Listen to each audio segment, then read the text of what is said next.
The topic is Brown versus the Board of Education and segregation in public education in the South. And our guests are Ms. LWynn and Dr. LBaldwin.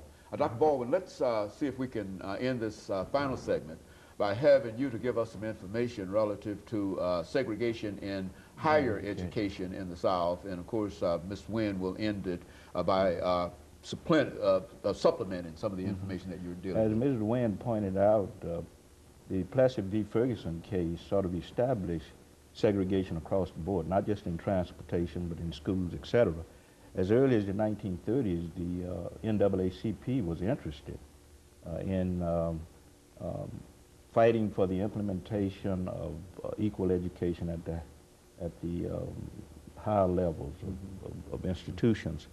It started in the 1930s, and of course, 1954 Brown v. Board of Education was sort of a culmination of much of what had happened since that time, the 1930s.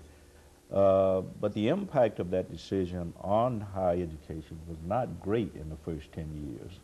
Studies showed that, in the first place, the decision had to do more with public education than with private education.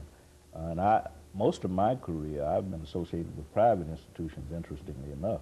But when you look at public institutions, you don't see a great impact of the decision on those institutions, particularly in the South, largely because of the resistance and defiance that I talked about earlier.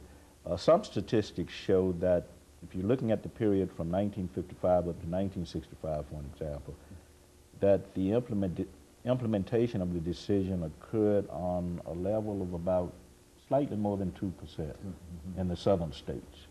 But when you get to the border states, you get a higher percentage. But I think there was the feeling in the South, has long been the feeling in the South, that the federal government is trying to impose something on educational institutions. And I think that accounts in large measure for the kind of resistance and defiance that went on. But my experience has been, if you want to look at my experience, I've noticed over the years that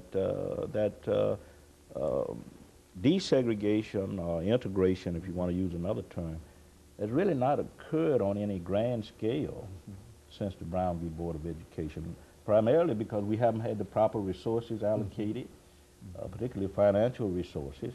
It's very, very important.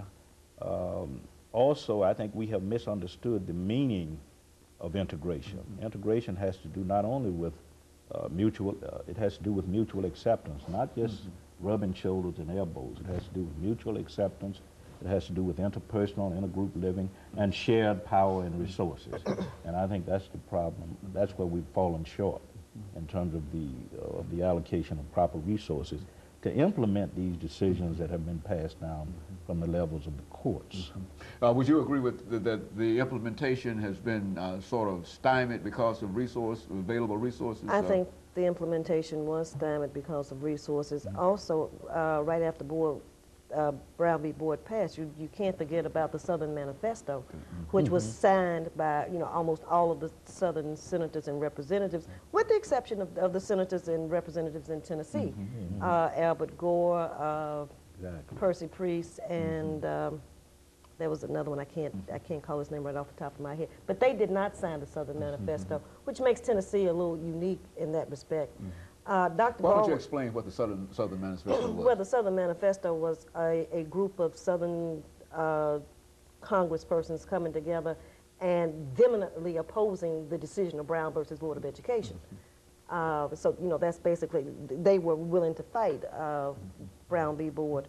And you see that later with George Wallace and several other people, governmental officials in the South, and especially the Deep South. They were not going to desegregate their schools. Dr. Baldwin used the term integrate. I use the term desegregate because I think integration applies assimilation.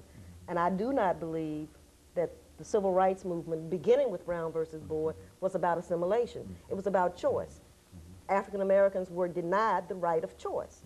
So it really didn't have anything to do with people who look like me wanting to be assimilated into mainstream society. It was about a choice. If I want to go to that to Vanderbilt University. Do not deny me because I happen to have more melanin in my skin than you do. That's true. So I use the word desegregation as opposed to integration. Yeah, but I don't see it as assimilation so much. When I say integration, I know assimilation means taking on the values of the larger culture. Integration for me means mutual acceptance. It means having the right to be educated in the same environment. It means sharing power and resources. But I think assimilation would be a more of an extreme form of integration. But I think when we look at the desegregation process post Brown v. Board, what you find is that most schools that were in African American communities were either closed or absorbed, and you lost touch with your community base. That's true. That's true.